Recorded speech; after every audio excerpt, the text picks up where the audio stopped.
नमस्कार, आप देख रहे हैं प्रॉपर्टी प्लस। मैं हूं दीपक यादव। रियल एस्टेट में जब निवेश की बात आती है या फिर घर खरीदने की बात आती है तो जो सबसे ज्यादा मायने बात रखती है वो ये है कि प्रॉपर्टी में रिटर्न कैसा है या फ्यूचर में इससे कितना अच्छा रिटर्न मिल सकता है।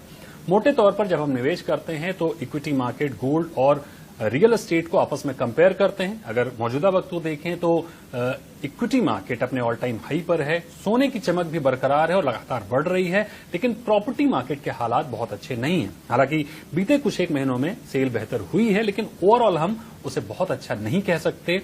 ऐसे में जो सबसे बड़ा सवाल उठता है वो ये है कि कहां निवेश करना सबसे ज्यादा फायदेमंद हो सकता है। आज इस शो में हम बात करेंगे देश भर में प्रॉपर्टी के एप्रिसिएशन की। बीते एक दशक में प्रॉपर्टी ने किस तरह का एप्रिसिएशन दिया है, कहां किन मार्केट में कैसा रिस्पांस देखने को मिला है, इस पर हम बात करेंगे। कौन सा माइक्रो मार्केट किस तरह का प्रदर्शन कर रहा है, इसको जानने समझने की कोशिश करेंगे। हमारे साथ कुछ खास मेहमान भी हैं, उनसे मैं आपका परिचय करवा देता हूं। हमारे साथ हैं Prashant Thakur, director research Anarock. इन्हीं की रिपोर्ट पर बात करेंगे और प्रॉपर्टी एप्रिसिएशन को लेकर क्या इनकी रिपोर्ट कहती है उसको जानने समझने की कोशिश करेंगे। हमारे साथ हैं नयन रहेजा, जो कि डायरेक्टर हैं रहेजा ग्रुप के, उनसे बात करेंगे। और प्रॉपर्टी एक्सपर्ट प्रदीप मिश्रा भी हमारे साथ हैं, जिनसे हम एनसीआर के मार्केट को समझने की कोशिश करेंगे। तो आप सभी मेहमानों का पहले तो बहुत बहुत शुक्रिया। मेरा अगला सवाल नयन रहेजा साहब आपसे होगा। आप एनसीआर में लंबे समय से काबिज हैं, प्राइस एप्रिसिएशन को लेकर आप एनरॉक की रिपोर्ट से कितना इत्तेफाक रखते हैं, क्या कुछ कहेंगे आप इस रिपोर्ट पर? देखिए, मैं इनकी रिपोर्ट को देख रहा था। काफी इंटरेस्टिंग आंकड़े हैं जो इन्होंने बताए हैं। मेरे ख्याल से ये साल एक ऐसा इंटरेस्टिंग साल रहा है जहां पे लोगों को 3-4 चीजें हैं जिसका बहुत बड़ा इम्पैक्ट पड़ा है मार्केट के स्टेबिलाईज होने के अंदर। सबसे पहला लोग हैं, जब लॉकडाउन हुआ लोग घर से ऑफिस में ज्यादा दिन पूरा दिन रहते थे और ज्यादातर वक्त गुजारते थे। अब जब कोरोना के टाइम पे लॉकडाउन हुआ, लोगों ने घर पे रहना शुरू हुआ तो उनको पता चला कि हमारा घर कितना छोटा है या हमारा घर कितना बेहतर हो सकता है जो भी है उससे। तो आई थिंक कहीं ना कहीं इसका बहुत बड़ा इम्पैक्ट एक साइकोलॉजिकल आया है, क्योंकि घर एक आप देखें तो एक इमोशनल डिसीजन रहता है हमेशा।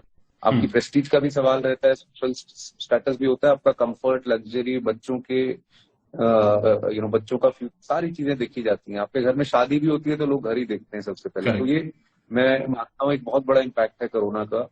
दूसरा, अगर आप देखें होम लोन का इम्पैक्ट मेरे ख्याल से पूरी मार्केट के ऊपर आ रहा है, क्योंकि होम लोन की दरें जो है वो काफी रिड्यूस्ड है इस टाइम पे। 6% के आसपास आपको होम लोन इस टाइम पे मिल जाता है। तो सरकार ने काफी आसान बना दिया है लोगों के लिए घर को खरीद पाना इस वक्त। तीसरी चीज मैं देख रहा हूँ, अगर आप जो लोग निवेश के हिसाब से देखते हैं या अपना रिटर्न ऑन इन्वेस्टमेंट देखना चाहते हैं, आपका फिक्स्ड डिपॉजिट अगर आप देखें वो भी, क्योंकि इंटरेस्ट की दरें गिरी हैं तो फिक्स्ड डिपॉजिट का इंटरेस्ट भी गिरा है इस साल। तो उसके गिरने से लोग को ऐसा लगता है कि यार इससे अच्छा तो अपना पैसा हम घर में डाल सकते हैं। वो भी एक सेफ इन्वेस्टमेंट ही है, स्पेशली अगर रेडी टू मूव इन है या फिर soon to be ready to move in है। तो वहां पे भी लोग इस वजह से भी निवेश कर रहे हैं। चौथी चीज मैं मानूंगा, इन्होंने अपनी रिपोर्ट में भी लिखा है, सोना रोड और द्वारका एक्सप्रेसवे पे जो गुड़गांव है, जो हमारा रीजन है जहां हम काम करते हैं, वहां 19% और 14% का इजाफा बता रहे हैं रेजिडेंशियल प्राइसेस में। मैं मानता हूं कि इंफ्रास्ट्रक्चर का बहुत बड़ा इस योगदान है इस सारी चीजों को लेकर। द्वारका एक्सप्रेसवे पे बहुत अच्छी डेवलपमेंट चल रही है। सोना रोड के ऊपर फ्लाईओवर बन रहा है। इनफैक्ट मैं अभी फिलहाल भी सोना रोड के ऊपर ही बैठा हूँ। इंफ्रास्ट्रक्चर का बहुत अच्छा बूस्ट आया है रेजिडेंशियल मार्केट के ऊपर। चौथा, आई थिंक कहीं ना कहीं कंसोलिडेशन ओवरऑल एक मार्केट के अंदर आ गई है। लोगों को फर्क पता चल गया है कि ये प्रोजेक्ट हैं, ये अच्छी स्पीड से चल रहे हैं, ये डेवलपर्स हैं, ये डिलीवर कर पा रहे हैं।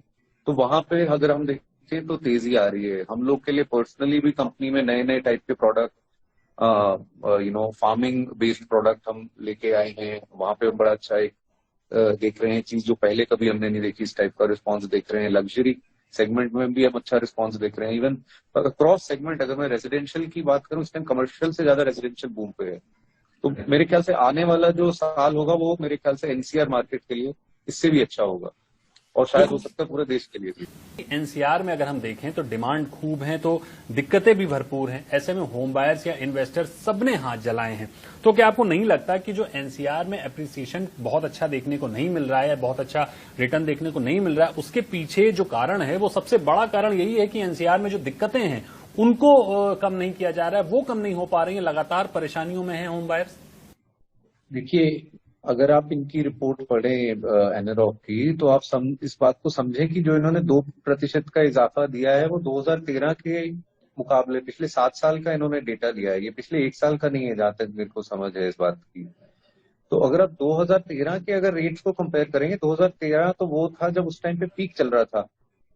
तो एनसीआर का हमेशा अगर आप देखें जो प्राइसेस हैं, अगर आप बाकी जैसे मुंबई से कभी कंपेयर करेंगे ना जी, हमारे एनसीआर में ज्यादातर डेवलपमेंट गुड़गांव है। हालांकि बॉम्बे में देखिए इवनली स्प्रेड है शहर के थ्रू आउट जो है डेवलपमेंट, तो वहां के जो रेट है हमेशा 20,000, 30,000, 50,000, इवन 1 लाख रुपए फुट तक जाते हैं। जो यहाँ दिल्ली एनसीआर मतलब गुड़गांव नोएडा के रेट्स हैं, आप देखेंगे 4,000, 5,000, 6,000 रेजिडेंशियल प्रॉपर्टी की बात करें तो। 2% का भी अगर इजाफा हुआ है तो ये कोई कोई बहुत बुरा नंबर नहीं है। एटलीस्ट ये मार्केट स्टेबल हुई है। हम पिछले 6 महीने से जो ग्रोथ देख रहे हैं, एक बड़ी स्ट्रॉन्ग तरीके से एक रिसर्जेंस देख रहे हैं रियल एस्टेट की रेजिडेंशियल सेल्स के अंदर। एटलीस्ट मैं अपनी कंपनी के बारे में बात कर सकता हूँ, जहां पे हम luxury, mid segment, affordable, plotted, floors, group housing, हर प्रकार के अलग अलग प्रोडक्ट्स में हमारे ऑफरिंग्स हैं। और जो मेरे को एटलीस्ट पिछले 6 महीने में दिख रहा है, काफी स्ट्रॉन्ग ग्रोथ दिख रहा हूँ मैं। जो नंबर ऑफ साइट विजिट्स हैं वही हमारी कम से कम 4 या 5 गुना बढ़ चुकी हैं पिछले 1 साल के मुकाबले। और जो ट्रांजैक्शंस भी हैं वो कई ज्यादा हो रही हैं पिछले साल के मुकाबले।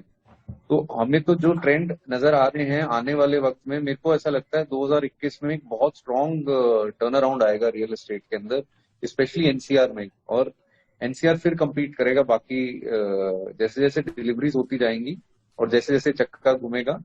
और ट्रस्ट मेरे ख्याल से काफी हद तक टूटा था, मैं मानता हूँ। मार्केट सॉफ्ट हुई थी जिसकी वजह से कैश फ्लो इफेक्ट हुए, स्लो डाउन आया पूरे के पूरे सेक्टर में। बट कहीं ना कहीं उससे बाहर भी निकल रही हैं चीजें रेरा के आने से। और काफी सारी जो भी अटकी हुई चीजें थी वो कहीं ना कहीं उनके समाधान भी निकलते जा रहे हैं। नयन रैजा साहब, आपसे मेरा अगला सवाल ये होगा कि पहले अक्सर हम देखते थे कि ज्यादातर जो डेवलपर हैं वो लग्जरी का मोह उनका बहुत ज्यादा था, वो ज्यादातर लग्जरी प्रोजेक्ट बनाने को बेताब थे, लेकिन डिमांड सप्लाई के जो गैप है उसको, एक्चुअल गैप को नहीं समझ पाए, जिसके वजह से हमने देखा कि भारी मात्रा में अनसोल्ड इन्वेंट्री का पहाड़ हमारे सामने आ गया। अब जब सरकार ने दखल दिया बीते कुछ वर्षों में, तो अफोर्डेबल सेगमेंट में एक बहार सी आई, अफोर्डेबल सेगमेंट का स्वरूप बदला। लेकिन अब मौजूदा वक्त में हम देख रहे हैं कि सरकार का फोकस रेंटल हाउसिंग की तरफ काफी बढ़ा है।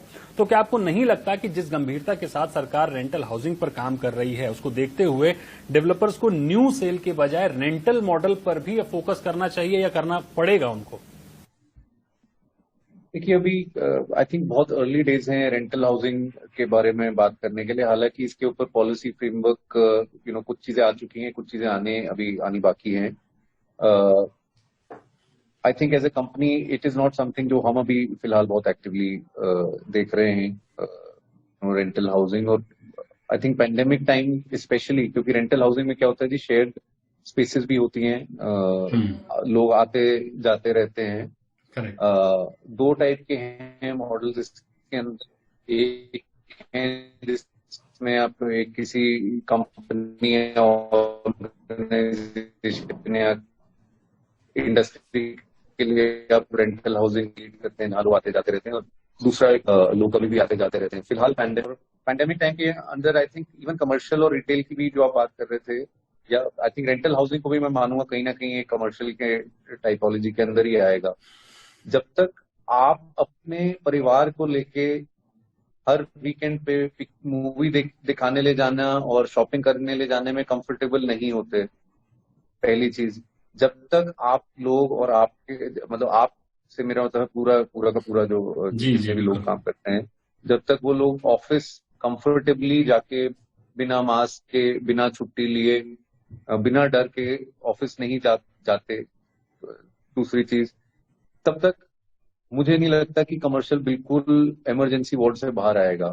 फिलहाल ये टेम्पररी थोड़ा सा नेगेटिविटी रहेगा जब तक कि ये वैक्सीनेशन और सारी चीजें नहीं होती। मेरे को लगता है कि आने वाले साल के मिड तक या एंड तक हम इस सिचुएशन में पहुंच पाएंगे जहां पे commercial will be completely out of emergency zone. फिलहाल अगर आप देखें रेंटल्स में भी कटौती हो रही है, या एटलीस्ट एक टेम्पररी रिलीफ वो एक्सपेक्ट कर रहे हैं, चाहे वो रिटेल बेस्ड ब्रांड्स हो, चाहे वो आपके ऑफिस टेनेंट्स हो, और चाहे वो आपका कॉमन एरिया मेंटेनेंस हो, उसके अंदर भी लोग एक्सपेक्ट कर रहे हैं इस टाइम पे, बिकॉज डेफिनेटली रिटेल की सेल्स भी ड्रॉप हुई है कहीं ना कहीं।